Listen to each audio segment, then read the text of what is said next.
in a dictionary or criminal code to that matter, usually is explained as a part of activity to destroy things like religion, government, system, political, economical system of a country.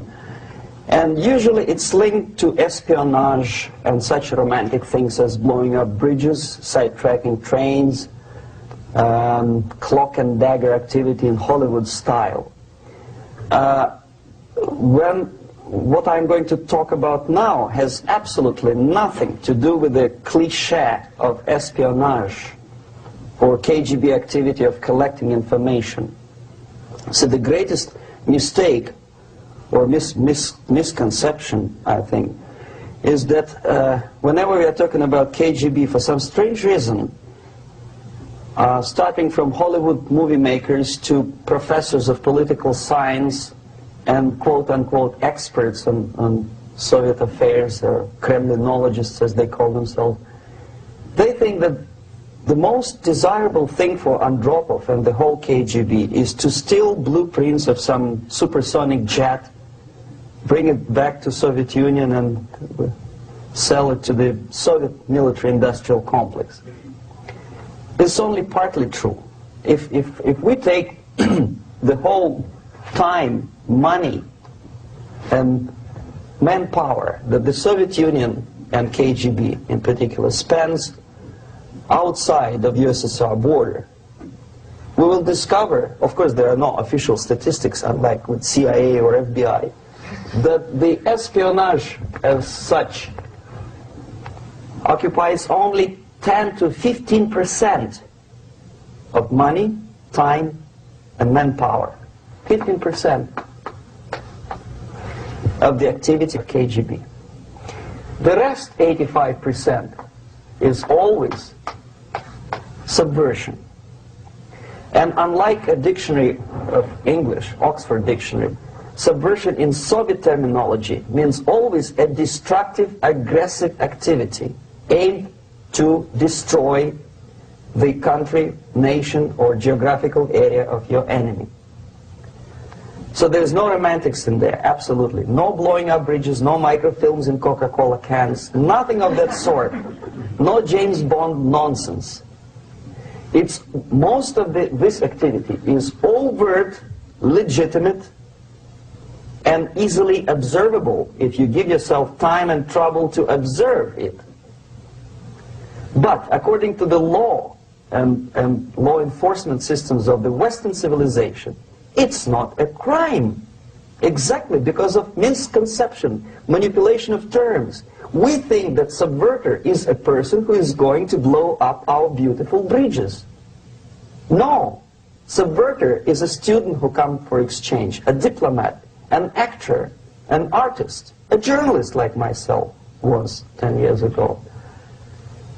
Now, subversion is an activity which is a two-way traffic. You cannot subvert an enemy which doesn't want to be subverted.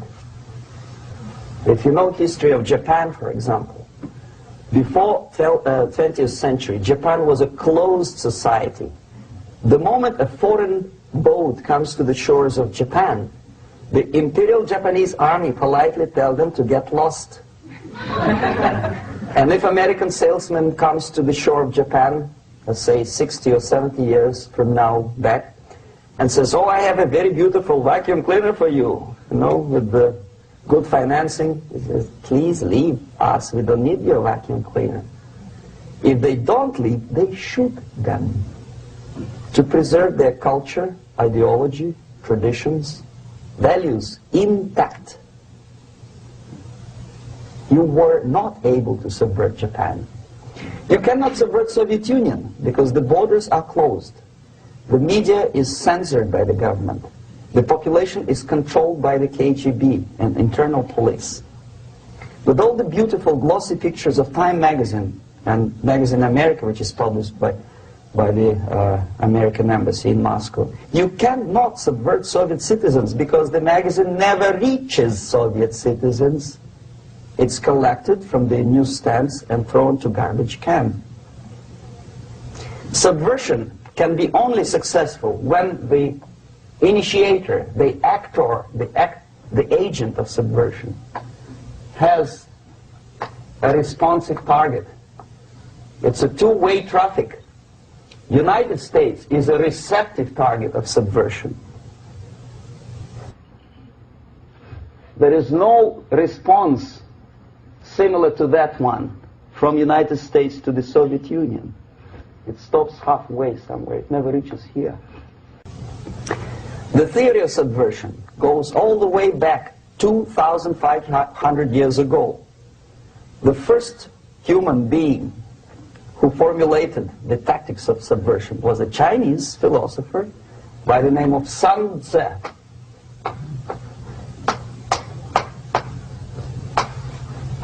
2,500 years BC.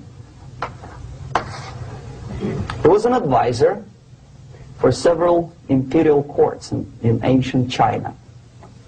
And he said, after long meditation, that to implement state policy in a warlike manner, it's the most counterproductive, barbaric, and inefficient to fight on a battlefield.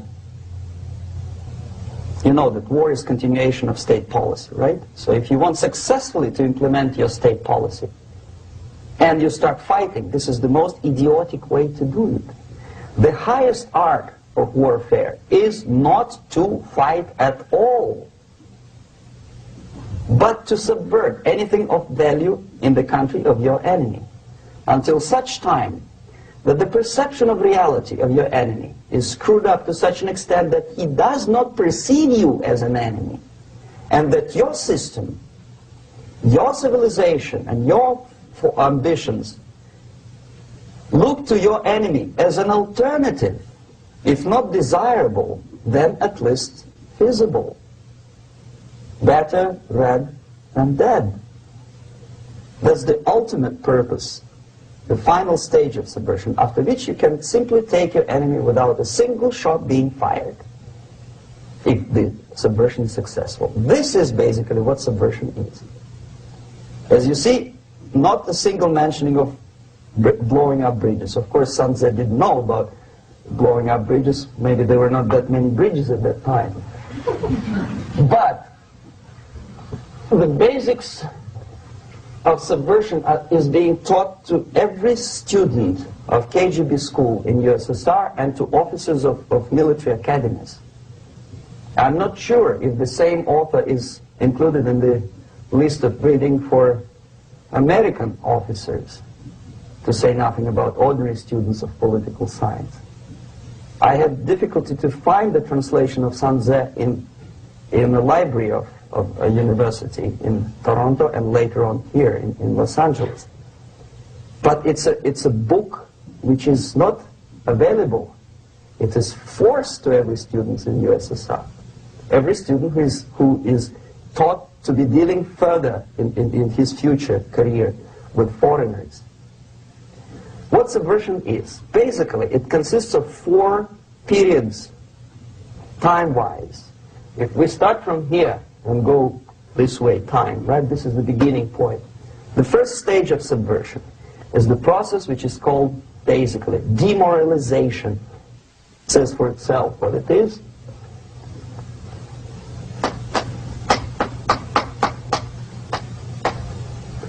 It takes from, say, 15 to 20 years to demoralize a society. Why 15 or 20 years? This is the time sufficient to educate one generation of students or children. One generation, one lifetime span of a person, a human being, which is dedicated to study, to shaping up the outlook, ideology, personality. No more, no less. Usually it takes from 15 to 20 years. What it includes? It includes influencing, or by various methods, infiltration, propaganda methods, direct contacts, doesn't really matter. I will describe them later. Of various areas where public opinion is formulated or shaped: religion, educational system, social life, administration, law enforcement system, military, of course, and labor and employer relations, economy. Okay? 5 areas. I will not write them down because we will not have enough space. Sometimes when I describe all the methods, students ask me question, are you sure this is the result of the Soviet influence? Not necessarily. You see, the tactic of subversion, about which I'm talking, is similar to the martial art, the Japanese martial art. If some of you are familiar with that tactic, probably you will remember that if an enemy is bigger and heavier than yourself, it would be very painful to resist his direct strike.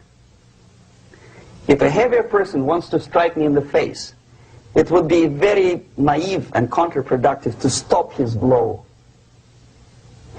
The Chinese and Japanese judo art tells us what to do. First, to avoid the strike, then to grab the fist and continue his movement in the direction where it was before, right? Until the enemy crashes in the wall. You see? So, what happens here? The target country obviously does something wrong. If it's a free democratic society, there are many different movements within the society. There obviously, in every society, there are people who are against this society. They may be simple criminals, ideologically in disagreement with the state policy, conscientious enemies, simply psychotic personalities who are against anything, right? And finally, there are a small group of agents of a foreign nation, bought, subverted, recruited, right? The moment all these movements will be directed in one direction, right? This is the time to catch that movement and to continue it until the movement forces the whole society into collapse, into crisis, right? So that's exactly the martial art tactic. We don't stop an enemy. We let him go. We help him to go in the direction we want them to go. Okay? So, on the stage of demoralization, obviously there are tendencies in each society, in each country, which are going to opposite direction from the basic moral values and principles. To take advantage of these movements, to capitalize on them, is the main purpose of the originator of subversion. So we have religion, we have education, we have social life, we have power structure, we have labor relations, unions, and finally we have law and order. 1, 2, 3, 4, 5, 6. Okay? These are the areas of application of subversion. What it means exactly? In case of religion, destroy it, ridicule it, replace it with various sects, cults, which bring people's attention, faith, whether it is naive, primitive, doesn't really matter. As long as the basically accepted religious dogma is being slowly eroded and taken away from the supreme purpose of religion, to keep people in touch with the supreme being, that serves the purpose. Therefore, replace it, accepted, respected religious organizations with fake organizations. Distract people's attention from the real faith and attract them to various different faiths. Education. Distract them from learning something which is constructive, pragmatic, efficient. Instead of mathematics, physics, foreign languages, chemistry, teach them history of urban warfare, natural food, home economy, your sexuality, anything, as long as it takes you away, okay, Social life. Replace traditionally established institutions and organizations with fake organizations. Take away the initiative from people. Take away the responsibility from naturally established links between individuals, group of individuals, and society at large, and replace them with artificially, bureaucratically controlled bodies. Instead of social life and friendship between neighbors, establish social workers institutions. They're people who are on payroll of whom? Society? No. Bureaucracy. The main concern of social workers is not your family, not you, not social relations between groups of people. The main concern is to get the paycheck from the government. What will be the result of their social work doesn't really matter. They can develop all kind of concepts to show to the government and to the people that they're useful. Okay, away from the natural links. Power structure.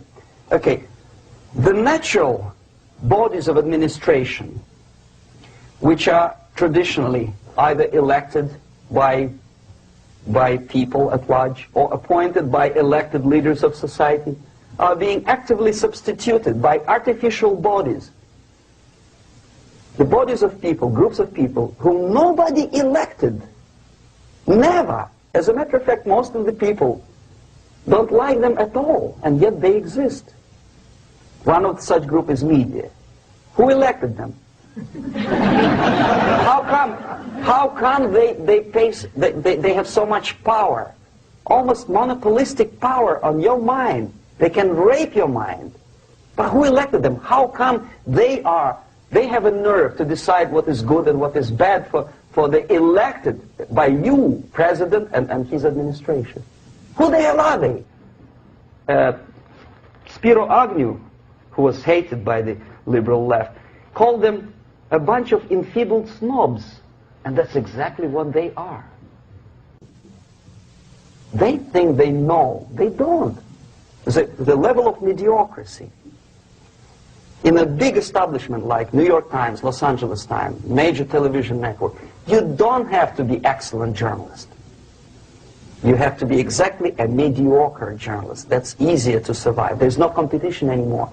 You have your good, nice income, $100,000 a year. That's it. Whether you're better or worse doesn't really matter anymore. As soon as you're smiling to the camera and do your job. That's it. No more competition. Power structure slowly is eroded by the bodies and groups of people who do not have neither qualification nor the will of people to keep them in power, and yet they do have power. Okay. Together with that, there is another process. Law enforcement, law and order organization and structure is being eroded. For the last 20, 25 years, if you see old movies and new movies, you can see that in new movies, a policeman, an officer of the United States Army looks dumb, angry, psychotic, paranoid. A criminal looks nice, kind of, well, he smokes hash and shoots the whatever drug, but basically he's a nice human being. He's creative. And he's unproductive only because society oppresses him. Whereby a general of Pentagon is always, by definition, a dumb, a war maniac. A policeman is a pig, rude policeman. He abuses his power. You know? A generality, generalization like that. The hatred, the mistrust to the people who are supposed to protect you and enforce law and order. Moral relativity. The Angelo Buono process lasted 2 years in Los Angeles. And yet there are still some lawyers who say, look, he's a nice character, as a matter of fact. There was some witness who said, also a criminal, who said, well, he's a nice guy. I asked him one day to burn a house of my enemy, and he wouldn't do it. Nice fella. Erosion. A slow substitution of basic moral principles, whereby a criminal is not a criminal, actually. He's a defendant. Even if his guilt is proven, there is still a doubt to kill or not to kill, to be or not to be. Thou shalt not kill, yes. But this line may not necessarily be applicable to a murderer. Thou shalt not murder. That should be the presumption, not that thou shalt not kill. Okay, labor relations. At this stage, within 15 to 20 years, we destroy the traditionally established links of bargaining between employer and employee. The classical Marxist-Leninist theory of natural exchange of goods. A person A has 5 sacks of grain and person B has 5 pairs of shoes. And the natural exchange without money is when they bargain between each other. And only with the introduction of the third force, C, an entirely third foreign stranger who says, no, don't give him 5 sacks of grain, give it to me, and you give me your 5 pairs of shoes, and I will distribute it accordingly, so that the economy will go. This is the death of natural exchange, death of natural bargaining. Well, trade unions were established 100 years ago. The objective was to improve working conditions and to protect the rights of workers from those employers who were abusing their right because they had more money. Objectively, at that time, initially, the trade union movement did work.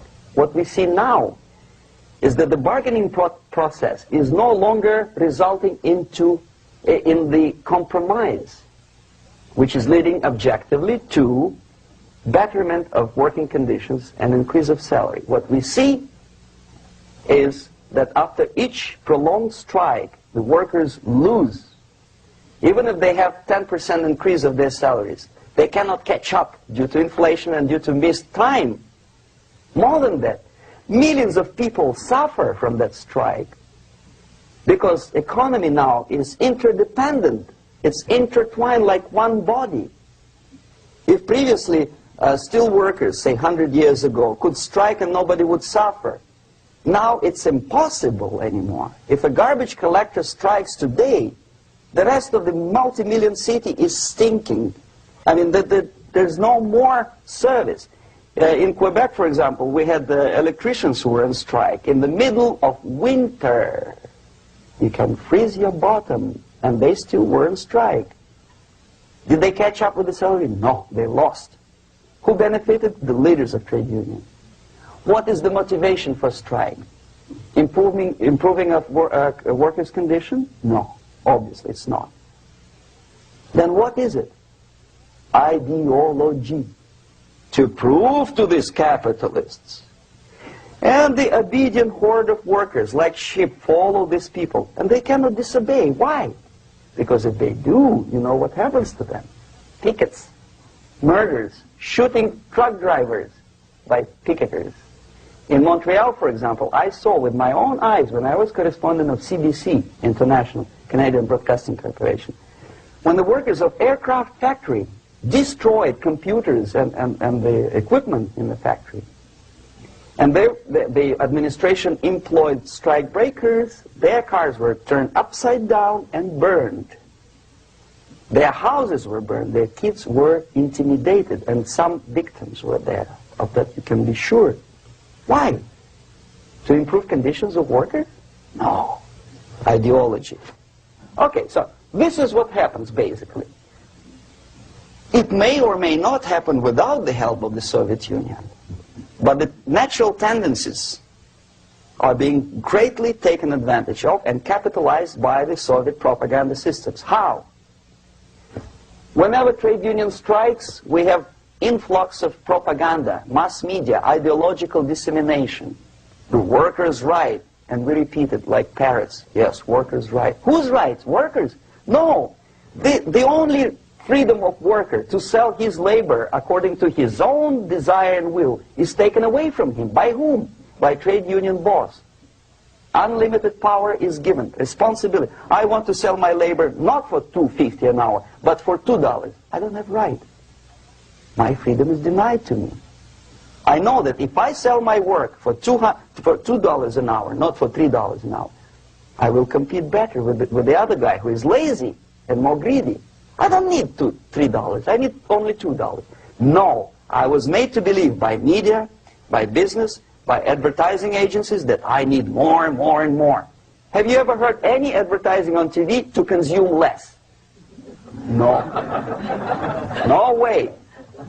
Whether you need a six-cylinder car or not, you have to buy it. And hurry up. When I was driving here, on the local radio station, an excited announcer said, "You hurry up, rush and save, save, save. There is a pantyhose sale." Save by buying more. Of course. It would be too naive to expect that KGB makes that advertising agency to do such a crazy commercial. No, of course not.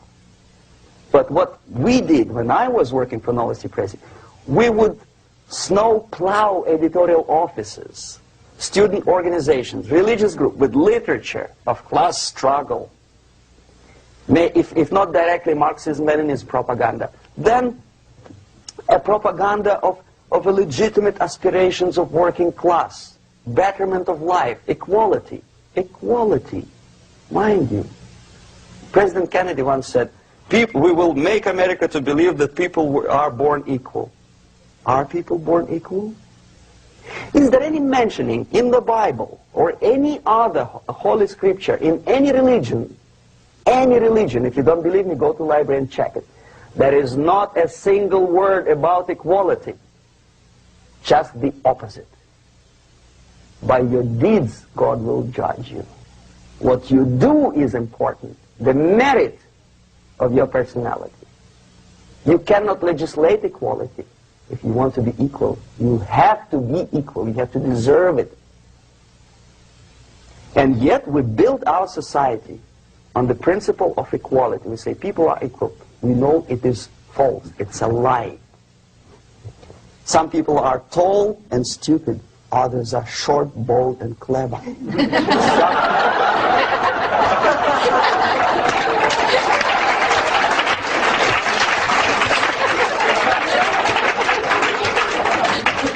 If we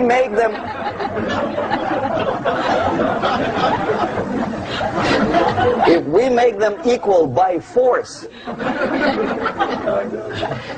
if we put the principle of equality in the basis of our socio-political structure, it's the same thing as building a house on sand.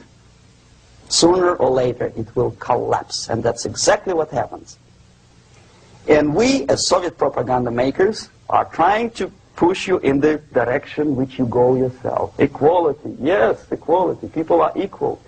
Land of equal opportunities. Is it true or not? Think about it. Equal opportunities. Should there be equal opportunities? For me, and for a lazy bastard who comes here from some other country and immediately registers as a welfare recipient, benefits. I never received a single dollar. No, sorry, I did receive once. But I never applied for welfare. For the 13 years, I took any job. Security guard, journalist, taxi driver, anything. Well, I was restless, but some people don't like it. They immediately. So why should we have equal opportunities? Why? The equal opportunity to excel. Equal opportunity in equal circumstances, yes, but you know people are different. To excel, yes, provided we reach the same level of excellency, perfection, which is hypothetical, distant future. Yes, maybe. But we know perfectly well that even with the best intentions, people could not be equal. Why should we have equality in the, say, legal system? Myself, I'm considering myself a law-abiding citizen, and a person who comes here to rob and shoot, say, the United States administration under Carter imported thousands of Cuban criminals.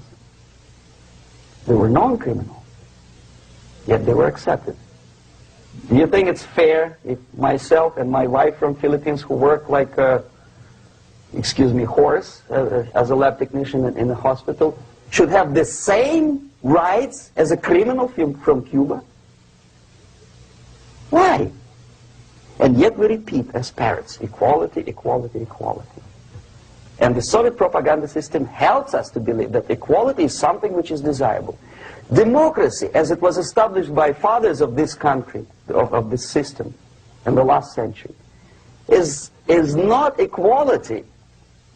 It's the system where different people, unequal people, have a chance to survive and help each other in constant competition, in constant perfection, not in equality, which is superimposed from a godfather or a nice person in Washington, D.C. And the absolute equality exists in Soviet Union, quote-unquote equality. Everybody is equal in dirt, except some people are more equal than the others in Politburo.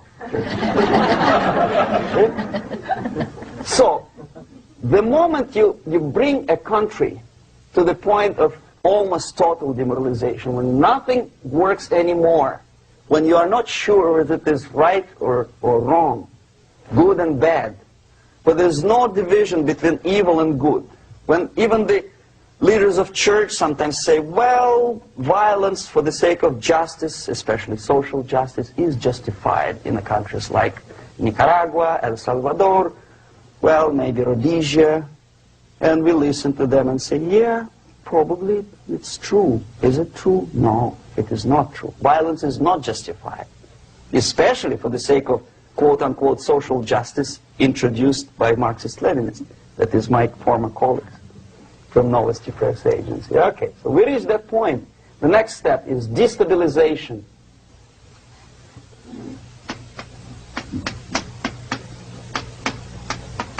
Again, this word says for itself what it is. To destabilize all the relations, all the accepted institutions and organizations in a country of your enemy. How you do it? You don't have to send a battalion of KGB agents to blow up bridges. No. You let them do it themselves. The area of application is, again, it's narrower now. Not like the previous case.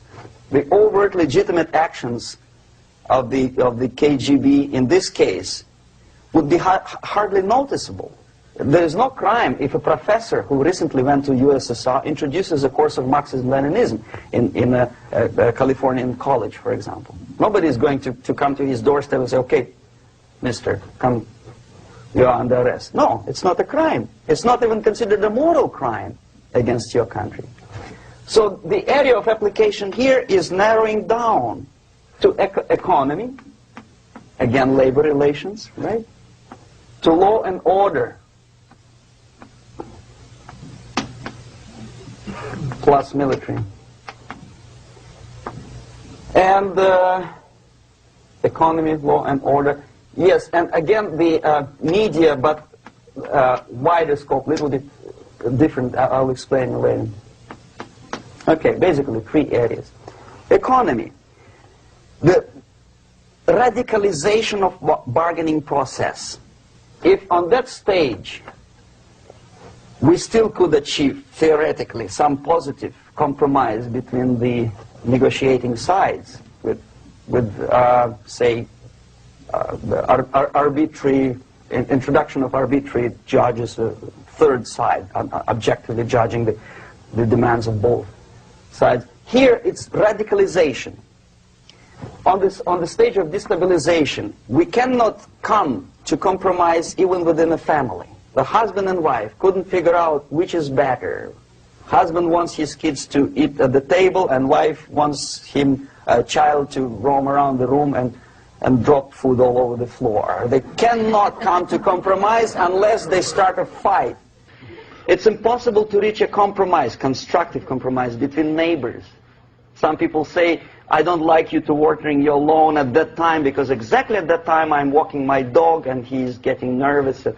He cannot pass his bowels, you know. So they cannot compromise. They go to a civil court or something like that.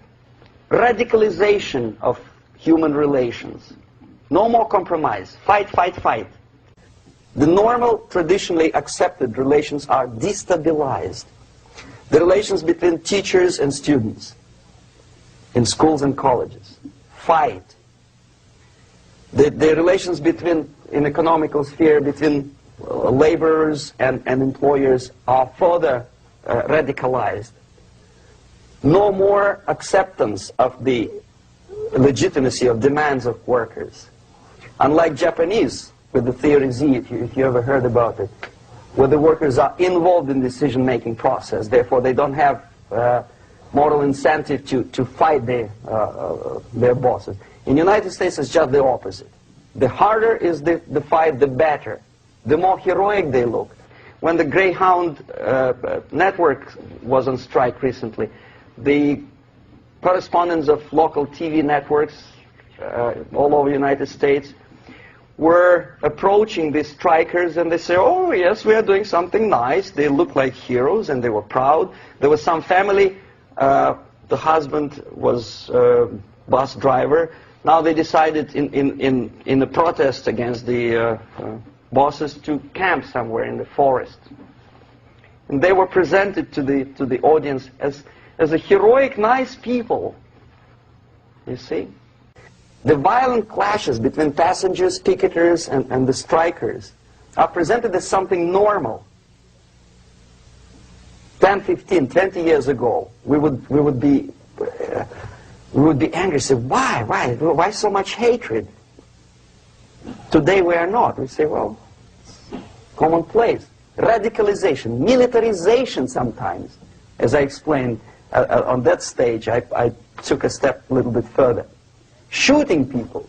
Okay, law and order now also is pushed into the area where previously people settled their differences peacefully and legitimately. Now we are getting with this court cases in the smallest irrelevant cases. We cannot solve our problems anymore. The society at large becomes more and more antagonistic between individuals, between groups of individuals, and the society at large. The media puts himself in the opposition to the society in general, at large. Separate, alienated. Okay? On that stage, you remember I was talking a couple of hours ago about the sleepers. That's when the students from, say, United States, if they are trained in Lumumba University, or developing nations, that's the students I was dealing with, are being sent back from the Soviet Union here. Or if they were already in the United States, in the country which is the object of subversion, they spring to action. The sleepers go up. They slept for 15 to 20 years. Now they become leaders of groups, preachers, I don't know, public figures. Prominently they actively include themselves in a political process. All of a sudden we see a homosexual. 15 years ago he did his dirty job and nobody cared. Now he makes it a political issue. It's a political issue. He demands recognition, respect, human rights, and he rallies a large group of people. And there are violent clashes between him and police, his group and ordinary people, no matter what. It's black against white, yellows against green, doesn't matter where the division line goes. As long as this group come into antagonistic clash, sometimes militantly, sometimes with firearms, that is destabilization process. The sleepers, many of whom are simply KGB agents, become leaders of the process of destabilization. Doesn't mean that Comrade Andropov sends Comrade Ivanov to the United States. The person who takes care is already here. He's a respected citizen of the United States. Sometimes he gets money from various foundations for his legitimate struggle for, I don't know, human rights, women's rights, kid lib, prison lib, whatever. There are sympathetic Americans who donate their money to him. He's a respected citizen of the United States. Sometimes he gets money from various foundations for his legitimate struggle for, I don't know, human rights, women's rights, kid lib, prison lib, whatever. There are sympathetic Americans who donate their money to him. This stabilization process usually leads directly to the process of crisis. In case of developing nations, that's the area where I was active. The process starts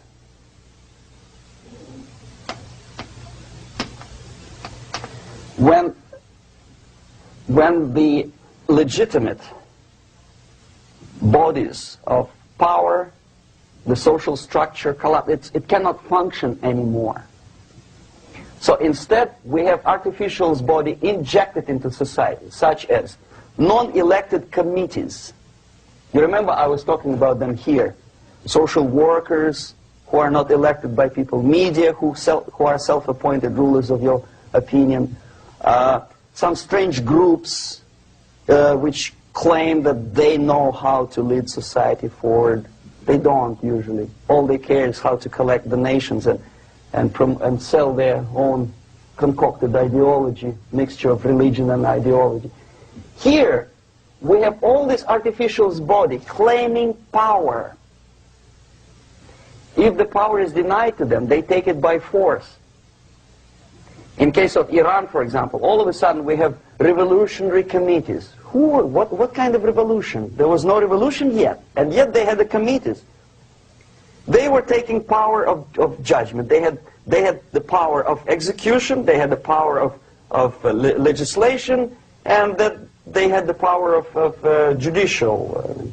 All of them combined in one person, who is half-baked intellectual, sometimes graduated from Harvard University or Berkeley. He comes back to his country and he thinks that he knows the answer to all the social, economical problems. Okay?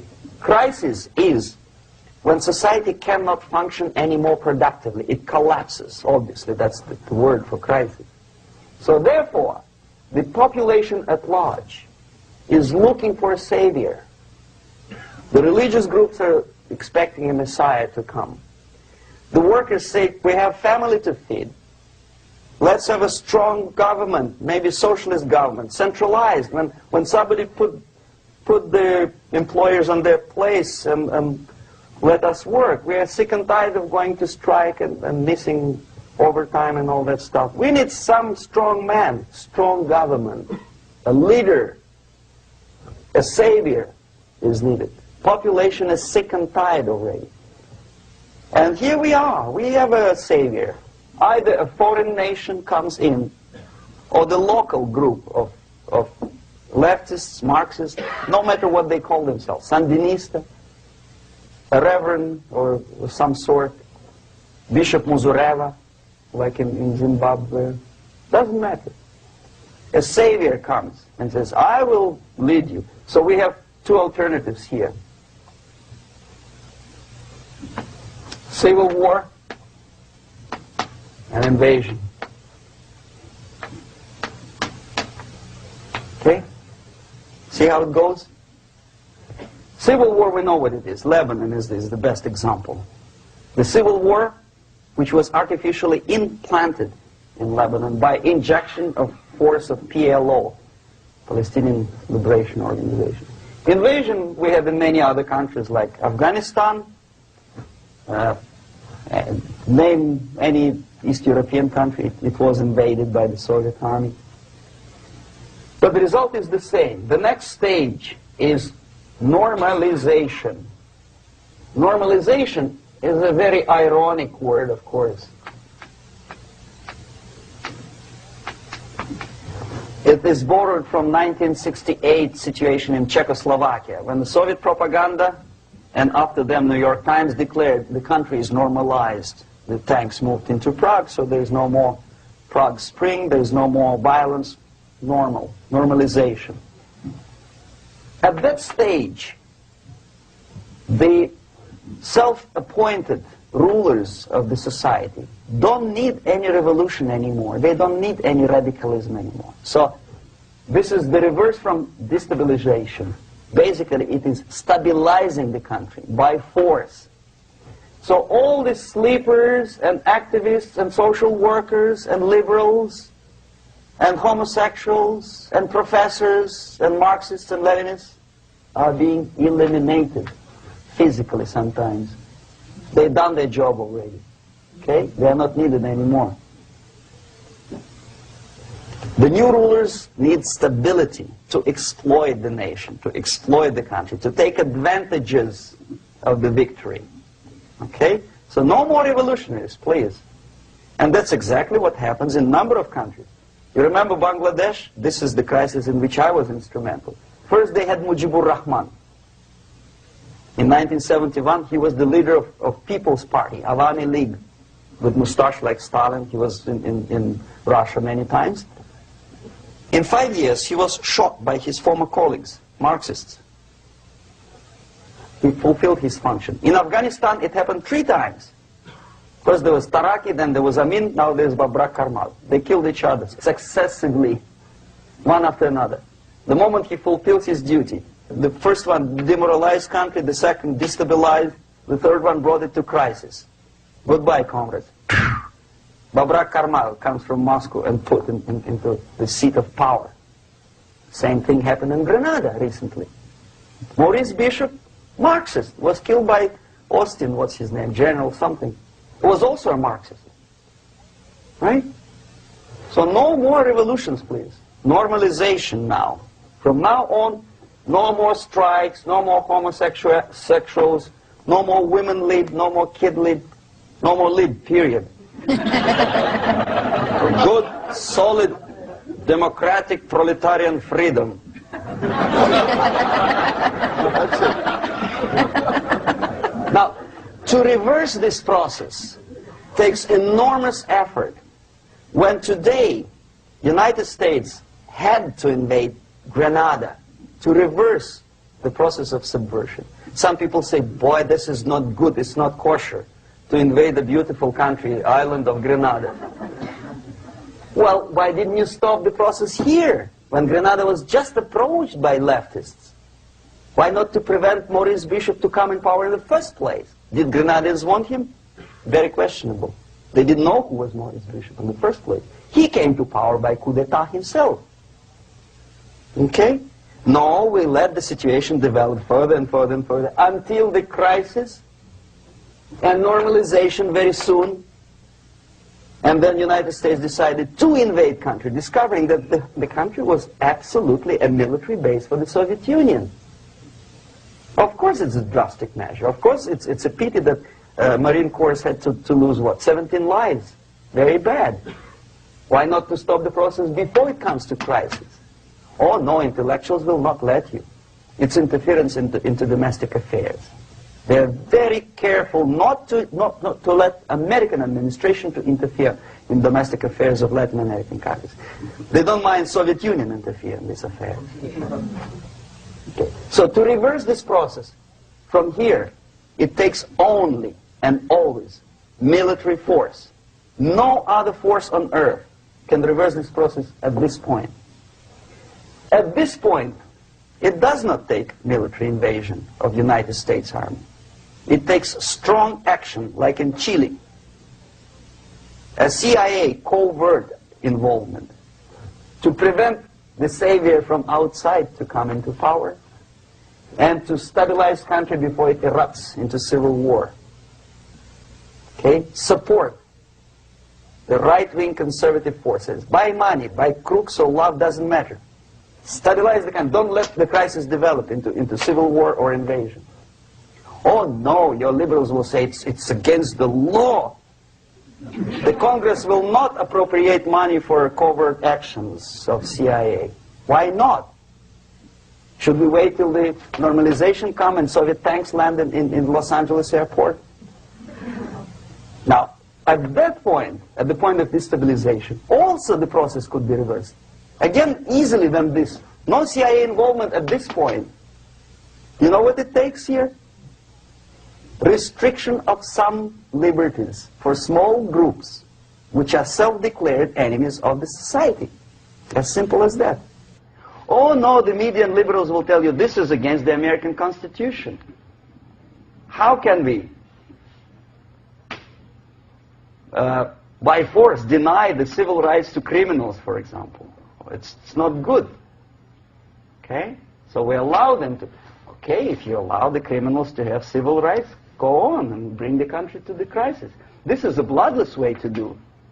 Curb the rights. I mean, not to put them in prison. No, I'm not talking about putting all the gays from San Francisco in the concentration camp. Do not allow them to take political force. Do not elect them to the seats of power, whether it is municipality level, state level, or federal level.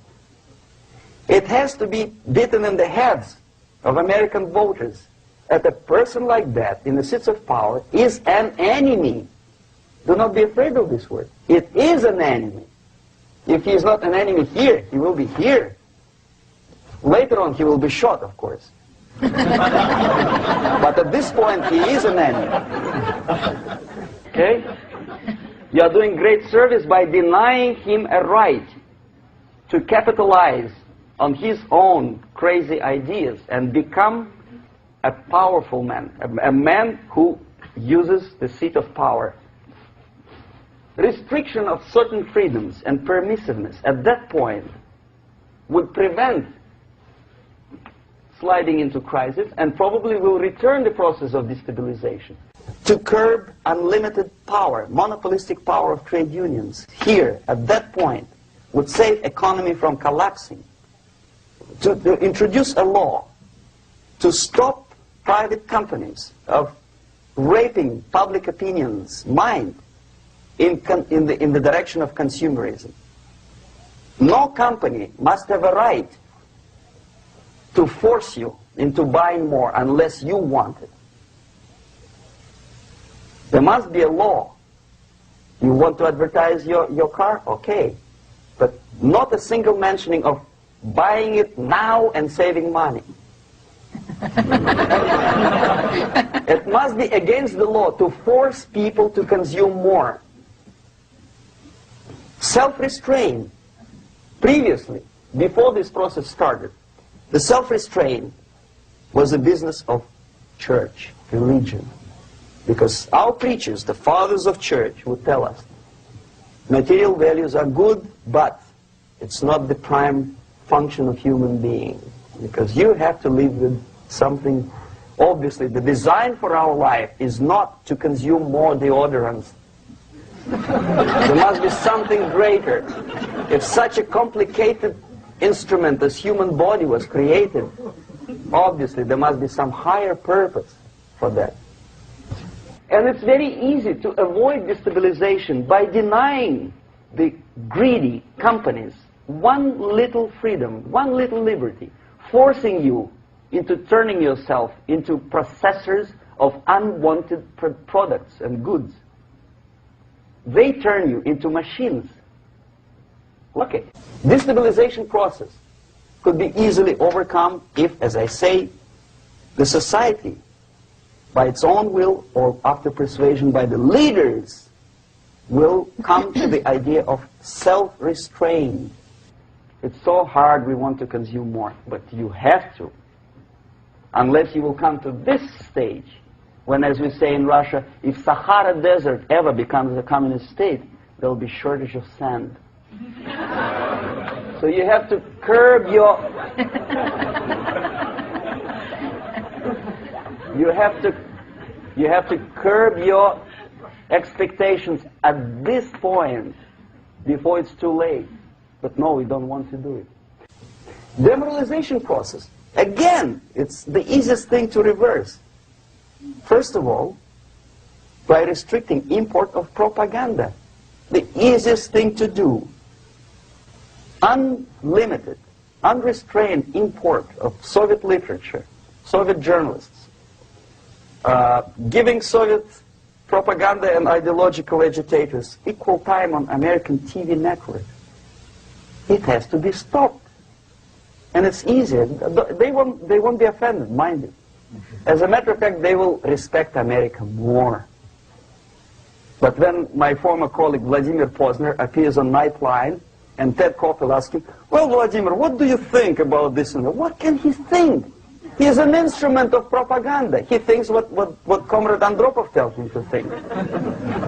He's just a nice, articulate mouthpiece of the Soviet subversion system. And Ted Koppel makes you believe that my friend Vladimir Posner thinks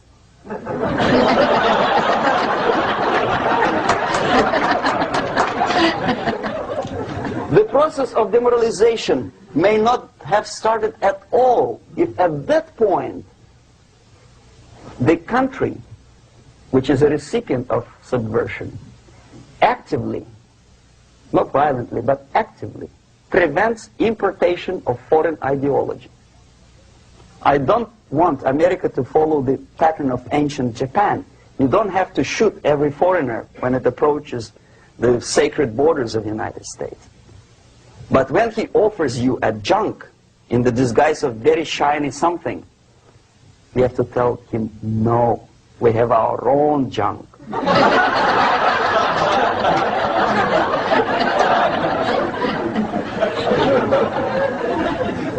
If at that point the society is strong, brave, and conscientious enough to stop importation of ideas which are foreign,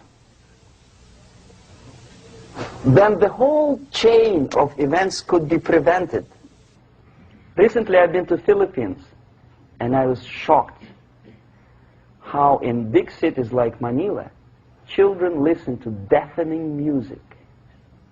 A melodious nation with long traditions of good, nice ethnic music, introduced by Spanish long time ago, maybe 2 centuries, 3 centuries ago, I don't remember how. All of a sudden listen to musical garbage, blasting their radios at full blast, at full volume. Why? In India, I spent many years watching the reactions of Indians walking out of movie theaters after seeing Hollywood production. And United States expect these people to respect you? No way. Oh yes, they will see the movie, they'll pay 5 rupees to see that garbage. But they walk out and will tell their kids, don't respect Americans, don't be like Americans. See? So, the process of demoralization could be stopped right here, both as an expert and as an import. And that takes one step, one very important thing to do. You don't have to expel all the KGB agents from Washington, D.C. The most difficult and at the same time the simplest answer to the subversion is to start it here and even before, by bringing back the society to religion, something that you cannot touch and eat and put on yourself, but something that rules society and makes it move and preserve it. A Soviet scientist, Shafarevich, who has nothing to do with religion, he is a computer scientist, did a very intensive research on the history of socialist countries. He calls social